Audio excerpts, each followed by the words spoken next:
Halo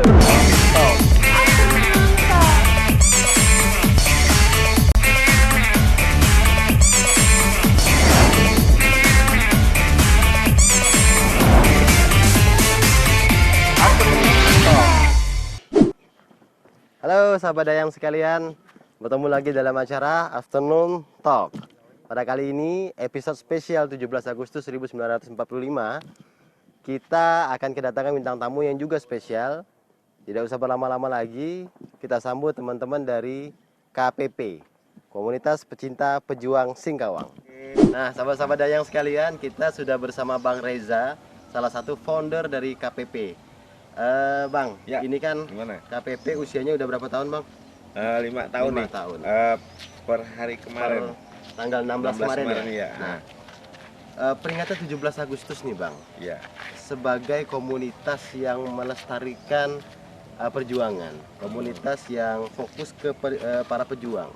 Ya. Tentunya identik dengan 17 Agustus dong. Betul. Nah, seperti apa refleksi yang ditampilkan KPP dalam memperingati 17 Agustus ini, Bang? Ya, kemarin kita akan ngadain sunatan massal. Oh, oke. Sunatan massal, habis itu wawancara dengan anggota Petran. Kebetulan kita kemarin dapat ketemu dengan anggota Petran, pejuang 45. Anggota veteran itu maksudnya keturunannya atau Pelaku sejarahnya langsung. oh, Yang pelaku sejarahnya iya. ya? Berarti di Singkawang masih ada, Bang? Masih ada. Itu kebetulan beliau ini dari Jawa. Cuman begitu selesai perang kemerdekaan ditempatkan di kota Singkawang. Oh, oke. Nah, sama acara-acara dari komunitas-komunitas lain, teatrikal apa nanti tanggal kemarin kita ngadain di SCC. Oke. Berarti memang untuk 17 Agustus ini KPP ini ya merefleksikan semangat 17 Agustus itu dengan berbagai macam kegiatan seni ya. Iya, Jadi benar. teatrikal, sunatan massal, tadi salah satunya kegiatan sosialnya ya. Betul. Nah, untuk KPP sendiri, Bang, ini kan bisa dibilang sekarang kan eranya milenial. Betul. KPP itu bisa dibilang bukan sebuah organisasi yang milenial nih. Iya. Nah, tapi walaupun isinya orang-orang milenial ya. Iya. Nah, ini idenya gimana sih, Bang, sampai bisa kebentuk organisasi yang sejenius ini sih menurut saya ya. Dan siapa sih orang-orang yang memang berada di belakang dari terbentuknya KPP ini, Bang? Ya. Jadi kita ini kan memang terdiri dari berbagai kalangan kan. Anggotanya ya? Anggotanya ada berbagai kalangan, yang mana awalnya tuh memang kita mungkin di sekian banyak teman-teman nih yang dulunya memang orang-orangnya memang ada yang cinta sejarah, mungkin jiwa rasa patriot dan nasionalismenya lebih tinggi. Jadi sehingga kita tuh bisa terbentuk, sehingga dengan adanya rasa itu sama-sama memiliki jiwa yang sama sehingga kita terbentuk. Jadi kegiatan kita nih selalu terlaksana lah, selalu ada gitu kan, untuk melestarikan, untuk mengingat segala macam bentuk peristiwa bersejarah dan yang lain-lain. Nah, di situ kita ada juga anggota kita yang memang betul-betul dia sangat loyal sekali gitu kan. Oke. Salah satunya Dr. Hardin. Dr. Hardin. Ya, dari Direktur Rumah Sakit Pemangkat. Terus yang lebih ini lagi itu Pak Haji Gogo. Haji Gogo. Pak Haji Gogo ini Saya kok nggak ini ya, nggak asing nggak dengan asing nama ya. Haji Iya, Gogo ya. dia salah satu aktor dia, aktor iya. di Singkawang Sambas dia. Oke. Nah, kebetulan tadi saya ajak. Jadi nanti kita sambil diskusi lah wawancara sama beliau. Setelah ini boleh nih kita Boleh, ngobrol sama Haji Gogo ya. Ya. Nah, sahabat Dayang sekalian, kalau kita udah bicara KPP, tentunya yang paling identik adalah pakaiannya nih. Nah, Bang Reza selaku founder KPP itu benar-benar menunjukkan semangat patriotisme, nasionalisme lewat pakaian pertama, Bang ya. Iya, benar. Selebihnya adalah yang seperti yang Bang Reza bilang, KPP dibentuk berdasarkan rasa yang sama, visi yang sama, akhirnya bersama-sama tergabung dalam satu organisasi yang kita sebut KPP itu. Oke, kita akan ngobrol-ngobrol lagi sama Haji Gogo ya, Bang. Iya, Ya? benar. Nah, sahabat Dayang tetap ikutin kita semua. Pak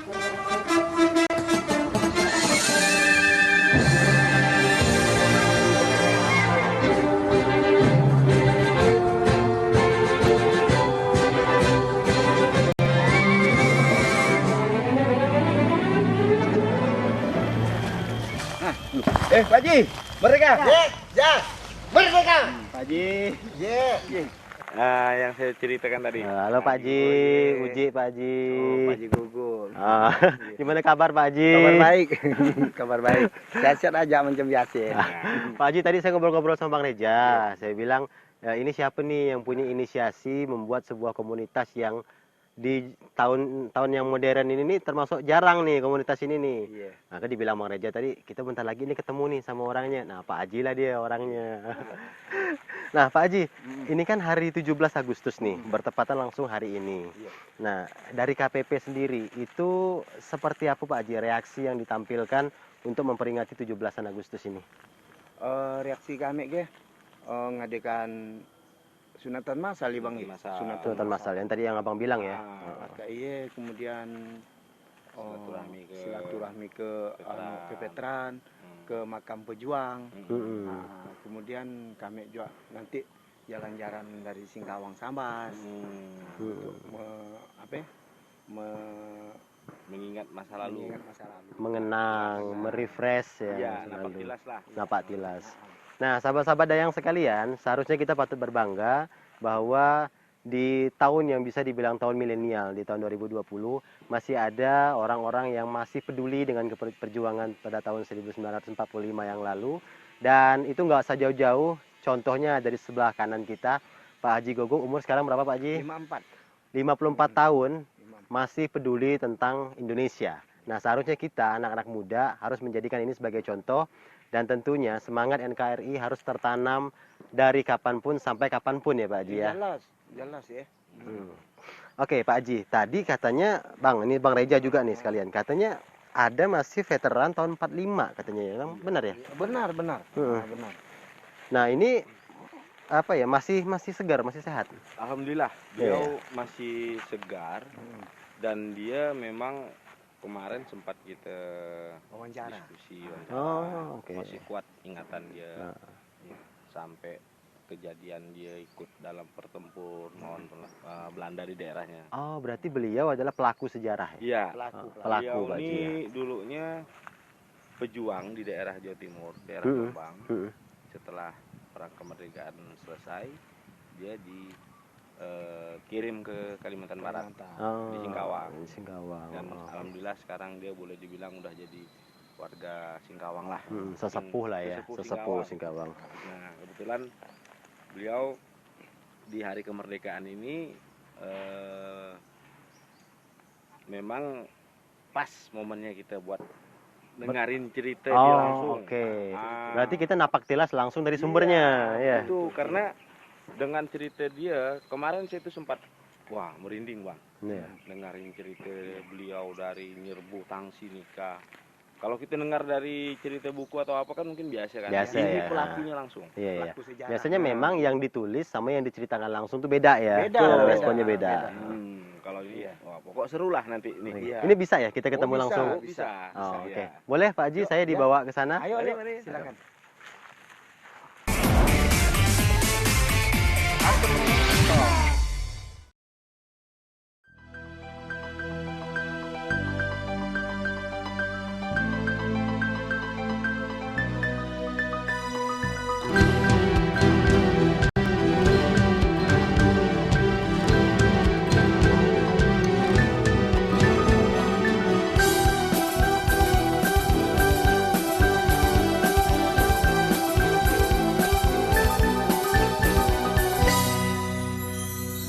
Daku ingin kepatangan ini menunaikan kewajiban putra bangsa yang mengemban cinta hidup dan kesatuan. Indonesia tak hanya untuk dilihat atau hanya untuk ditempati, tapi Indonesia Indonesia harus dibahagiakan. Korban! Gerak!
Assalamualaikum.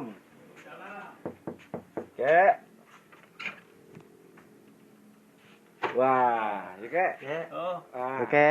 Assalamualaikum. Assalamualaikum, Kek. Nih kek dari Afternoon Talk Dayang Resort. Nah, Pengen ngajakin ngobrol-ngobrol tentang cerita sejarah perjuangan. Pas momennya ini 17 Agustus 17. nih. Oh, iya iya iya. Nah, kan kakek pun pakaiannya pun udah Ya, karena pas tanggal 17 ya, Kek ya. Ada undangan dari sana ini. Oh, ada undangan. Ada undangan. Ada waktu, Kek, buat ngobrol-ngobrol sebentar? Boleh, ayo. Nah, Di mana kita? Di sini aja Di- ya. boleh, di sini. Ya, di sini aja ya. Ayo. Oke, sahabat Dayang sekalian, kita sudah bersama para veteran dan para petinggi-petinggi dari komunitas pecinta pejuang, Bang Reza dan Pak Aji. Banyak hal yang bisa kita ulik di sini, tentunya seputar tentang sejarah kemerdekaan. Karena kebetulan yang di hadapan kita semua adalah para pelaku sejarah. Mereka yang ikut terlibat dalam perjuangan memerdekakan Indonesia pada tahun 1945. Ini jadi menurut keterangan dari teman-teman KPP, katanya kakek ini salah satu pelaku sejarah ya, Kek ya. Iya. Nah, dulu bisa diceritain dikit, Kek, gimana waktu itu proses memperjuangkan Indonesia hingga merdeka, Kek? Pada waktu itu tahun 46-47 saya mengalami ikut penyerangan 2 kali. Nah, kemudian 47-48 dipindahkan ke daerah Oh, untuk mempertahankan daerah itu karena Belanda itu sering masuk ke kampung itu. oh, Jadi kita mempertahankan kampung itu, tapi tidak boleh menyerang, tidak boleh melawan. Hanya untuk menghindar gitu aja. Terkecuali lebih dari 4 kilo baru kita ngelawan. Oh, berarti memang ada batasan ini, Ada ya, batasnya, batasan penyerangan ya, Kek ya. Soalnya kalau ngelawan di situ, masyarakat situ yang susah Oh, dirazia sama mereka. oh, oke. Jadi kalau lewat dari 4 kilo baru kita bisa ngelawan. Kalau kurang dari tidak boleh ngelawan kita. Jadi mempertahankan aja. Oh, itu tahun 46-47, Kek. 47. Berarti setelah proklamasi ya, Kek ya? Nah. Nah, pada masa waktu Soekarno tuh, Kek, mengumumkan proklamasi kemerdekaan Indonesia, itu untuk di daerah yang waktu itu tempat kakek bertugas, masih ada penyerangan ya, Kek ya, tetap ya? Masih ada. Masih ada. Terkecuali kalau di kota Surabaya tiap hari. Gitu. Waktu itu kakek di Surabaya? Enggak, di daerah. Di Jombang. Jombang? Jombang, ya. Oh, di Jombang. Di Jombang. Anda baru saja menyaksikan Afternoon Talk. Saksikan terus Afternoon Talk di Instagram TV dan YouTube channel Dayang Resort Singkawang.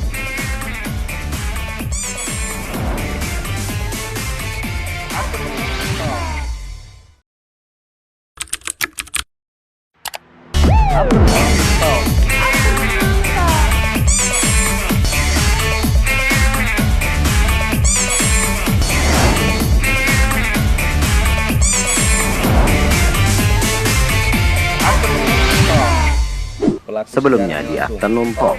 Pelaku sejarah Iya. ya? Berarti di Singkawang masih ada, Bang? Masih ada. Berarti kita napak tilas langsung dari sumbernya, ya. Boleh, Pak Haji, saya dibawa ke sana?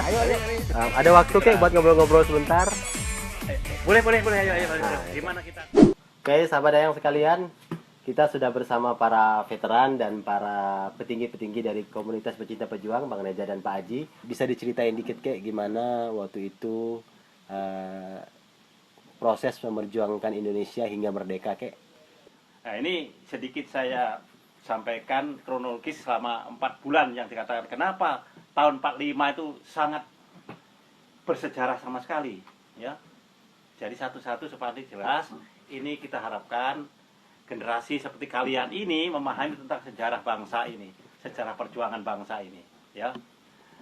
15 Januari 1945, 15 Januari, ya, bom atom jatuh di Hiroshima. Tadi ya ada sehingga Jepang menyerah. Terjadi kevakuman, memang vakum. Tidak ada pemerintahan karena Jepang sudah menyerah, ya.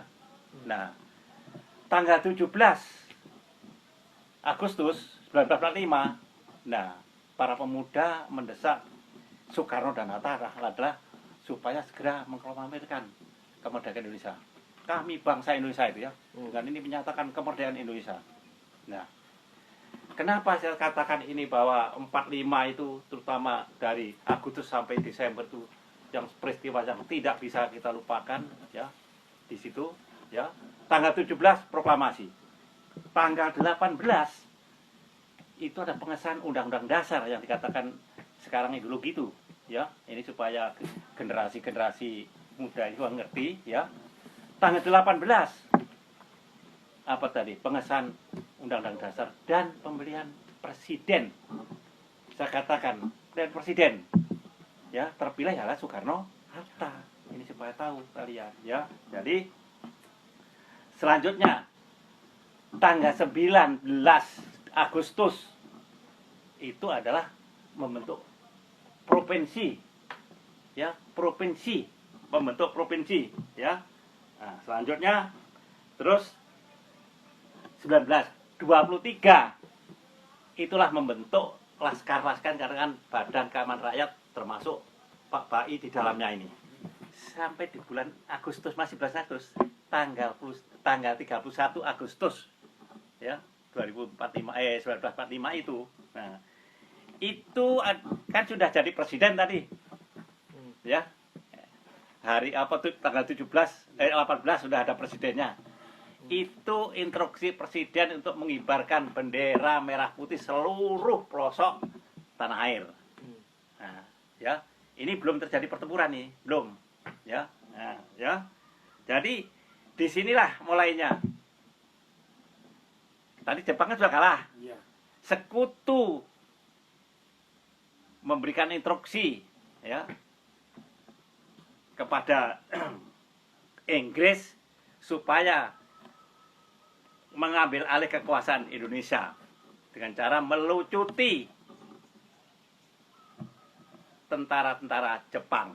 Jadi sekutu yang diwakili oleh Inggris itu melucuti, ya, melucuti persenjataan Jepang. Terus Inggris datang itu maksudnya itu juga yang melucuti. Kedua adalah membebaskan tawanan perang yang ditawan Jepang oleh Belanda. Belanda yang ditawan oleh Jepang, ya. Itu, ya. Terus jadi Inggris juga menerima kekuasaan dari Jepang. Nah, selanjutnya, nah ini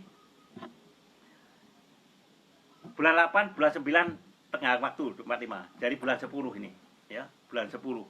Bulan 10 itu adalah jadi pasukan Pak Bai ini diganti namanya bukan Badan Keamanan Rakyat, tapi Tentara Keamanan Rakyat, yaitu TKR. Nah, tanggal 5, ya, tanggal 5 Oktober betul, bulan 10.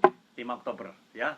Jadi menjadi tadi BKR menjadi TKR. Nah, ini supaya generasi penerus ini ngerti kenapa terjadi pertempuran. Saya katakan tadi sekutu datang, ya, di belakang sekutu adalah tentara-tentara Belanda yang bokong di belakang ikut berapa banyak yang termasuk kenil-kenil. Instruksi daripada Inggris supaya pemuda-pemudi Bank Indonesia yang megang senjata supaya menyerah dan menyerahkan jatah pada sekutu. Nah, di sini Pak ICS tidak mau menerima ultimatum itu, menolak karena tahu yang datang itu bukan hanya sekutu tapi Belanda. Nah, disitulah mulai berkorban, ya, berkorban. Terjadilah tanggal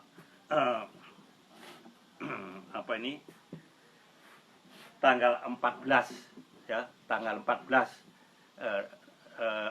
Oktober itu, ya, pertempuran pertama itu, ya, pertempuran pertama, ya, itu adalah 14 Oktober itu di Semarang, itu pertempuran pertama besar-besaran, ya, Oktober, ya. Lanjutnya ini udah mulai bertempur dan mulai di daerah-daerah sudah mulai bangkit, ya, bangkit. Terus selanjutnya di mana ada pertempuran. Nah, saya katakan bagaimana di Kalimantan Barat, di daerah Sambas, di situlah tahun itu, tanggal itu, ya, tanggal persis kan tidak tahu, bangkit putra-putri Sambas waktu itu, bangkit, ya, termasuk tadi, termasuk di sini, ya, termasuk yang jelas yang tidak dikenal untuk wilayah ini kan Bapak Lianyang, itu yang itu, ya, bangkit. Ini seluruh Indonesia bangkit, ya, sehingga tenggang waktu sampai tanggal 15 bulan 12 yang paling heroik lagi, ya, adalah tanggal 10 November. Ini yang paling dahsyat, ya, karena pada waktu itu masih berhadapan dengan sekutu, ya, arek-arek Surabaya bertempur, ya, melawan sekutu. Berapa jumlah yang korban pejuang kita pada itu? 6.000 orang dalam pertempuran itu dari kita. Makanya 10 November Ya, itu makanya diperingati disebut 10 Hari November. Pahlawan, ya, Kek, ya. Dari pihak Inggris, panglimanya meninggal, yaitu Malabi, ya, Malabi. Nah, terus bagaimana tindakan sekutu melihat bahwa bangsa Indonesia bangkit, pemuda-pemudi Indonesia bangkit seperti itu? Inggris mundur. Dengan bahasanya setelah perjanjian Renville itu, mundur. Mundur, ya. Di 45 itu, jadi Inggris itu hanya sekian bulan aja, ya. Bulan 11 mundur. Hanya mungkin 1 bulan. Karena lihat begitu bangsa Indonesia seperti itu, dia mundur, tinggalkan Belanda. Nah, sehingga pertempuran-pertempuran termasuk dengan Belanda, ya itulah mulai dari di daerah-daerah pertempuran seperti itu, ya. Jadi di 45 itu cuma yang paling, ya, di antara Agustus sampai Desember ini pertemuan di mana-mana, termasuklah di Kalimantan Barat dan di Singkawang, ya. Daftar perjuangan Singkawang juga masih ada arsipnya itu, ya, itu masih arsipnya. Nah, jadi kenapa? Nah, setelah 46 ada tenggang waktu karena ada masalah-masalah ke dalam. Sampai 47 tidak terjadi pertempuran, tapi terjadi istilahnya kayak Belanda mengakui kedaulatan nanti kekuasaan, ya, kedaulatan Indonesia seperti itu, ya, menyerahkan. Belanda mengakui kekuasaan De Facto. Maksud De Facto itu tidak seluruhnya, hanya Sumatera, Jawa dan Madura De Facto, ya. Tapi perjuangan secara politik, secara ini kita terus, ya. Terakhir adalah 47, 48 itu di dalam tadi ada Linggarjati, ya, tapi Linggarjati itu hanya tidak juga membuahkan satu yang ini kan. Terakhir adalah kompresi meja bundar, ya, kompresi meja bundar terakhir itu 48, 49 tidak salah, ya, 49 itu, ya, 48 itu. Nah, apa isi kompresi itu? Ya? Singkatnya aja, Belanda menyerahkan kedaulatan Indonesia, ya. Ratu Juliana menyerahkan, ya, dengan catatan satu yang harus ditinggal, yaitu Papua. Belanda minta 1 tahun tempo pada penyerahan kedaulatan Indonesia itu. Minta 1 tahun tempo, ya. Ternyata juga dia ingkar janji, ya. Nah, ingkar janji, akhirnya harus kita rebut. Oke, waduh, sahabat dayang, saya terlena ya dengan ceritanya kakek tadi, ya. Jadi di sini saya semakin jiwa kemerdekaan saya semakin membara-bara nih. Jadi kakek ke kakek Bayi nih. Ya. Kayak dulu waktu kakek pada masa-masa kemerdekaan usia kakek waktu itu 14 tahun ya kayak ya. Iya, 14 tahun ya. Iya. Nah, kan pada umumnya ya anak-anak 14 tahun itu biasanya ya kalau di compare sama sekarang sibuk dengan dunianya sendiri. Kemudian malah sekarang ada yang tiktokan. Nah, apa sih kayak yang dipikirkan anak 14 tahun pada waktu itu yang memilih untuk berjuang? Itu apa sih dasar pemikirannya kayak sampai Begini waktu itu ya, saya itu ada yang ngajak, ayo gabung ke ini katanya. Nah, itu. Jadi saya itu ikut gabung gitu aja, seperti anak muda dengan anak muda aja, ngerompol gitu. Kemudian ada yang megang salah satu dari anggota tentara di situ, dipimpin sama mereka, 3 orang yang memimpin tuh. Jadi saya itu ngikutilah gerakan mereka itu, mau kemana gitu, mau nyerang ini nyerang itu. Jadi waktu itu saya belum kena tugas itu, penyerangan belum, hanya disuruh mencari informasi asrama tentara ini, ya asrama Belanda ini bagaimana keadaannya, situasinya gitu. oh informan ya. Baru itu dilaporkan. Nah, pada waktu itu tahun 46-47 saya mengalami ikut penyerangan 2 kali. Nah, kemudian 47-48 dipindahkan ke daerah untuk mempertahankan daerah itu karena Belanda itu sering masuk ke kampung itu. Jadi kita mempertahankan kampung itu, tapi tidak boleh menyerang, tidak boleh melawan. Hanya untuk menghindar gitu aja. Terkecuali lebih dari 4 kilo baru kita ngelawan. Berarti memang ada batasan ini. Ada ya, batasnya, batasan penyerangan ya kayak ya. Soalnya kalau ngelawan di situ, masyarakat situ yang susah dirazia sama mereka. Jadi kalau lewat dari 4 kilo baru kita bisa ngelawan. Kalau kurang dari tidak boleh ngelawan kita. Jadi mempertahankan aja. Ya memang betul Pak Haji Gogo, setiap tanggal 17 Agustus ini keluar air mata kita ini. Ya. Betul, nggak bisa kita, karena memang perjuangan itu memang betul-betul terjadi seperti itu. Iya. Nah, ya, ini sekitar yang 45 kan ya, gitu. Ya kita harapkan seperti ya generasi selanjutnya ini benar-benar ya pertahankan tanah tumpah darah ini ya, Indonesia ini, apapun yang terjadi. Ya. Wah, saya langsung merinding. Apapun yang terjadi. Jadi bahasanya begini, Terharu sebenarnya gitu. dari para pejuang sudah menyerahkan Iya. seperti di pada kalian. Betul. Nah, tinggal kalian bagaimana. Kami serahkan kepada Ibu T. Oke. Bagaimana? Oke, sahabat Dayang, jadi cukup ini ya, menyentuh ya cerita dari para veteran ini. Jadi sebenarnya nih Bang Reja, Pak Haji, kalau mau kita gali banyak banget nih cerita tentang kemerdekaan nih kan. Iya. Mungkin 1 hari nggak selesai Nggak kali itu. selesai. Nah, jadi untuk teman-teman sekalian, ini hanya sekedar jembatan. Jadi bagi teman-teman semua, bagi sahabat Dayang semua yang ingin tahu cerita lebih banyak tentang kemerdekaan, bisa nanti langsung hubungi KPP, Komunitas Pecinta Pejuang, Iya. di alamat di bawah ini. Karena nenek moyang kami telah menukar darahnya untuk NKRI. Merdeka! Sahabat Dayang, itulah tadi afternoon talk kita bersama para veteran dan teman-teman dari KPP. Tetap pantengin Instagram TV dan YouTube channel Dayang Resort Singkawang untuk episode-episode afternoon talk selanjutnya. Baik teman-teman sekalian, saya lagi sampai ketemu di episode-episode selanjutnya. Tetap di Afternoon Talk.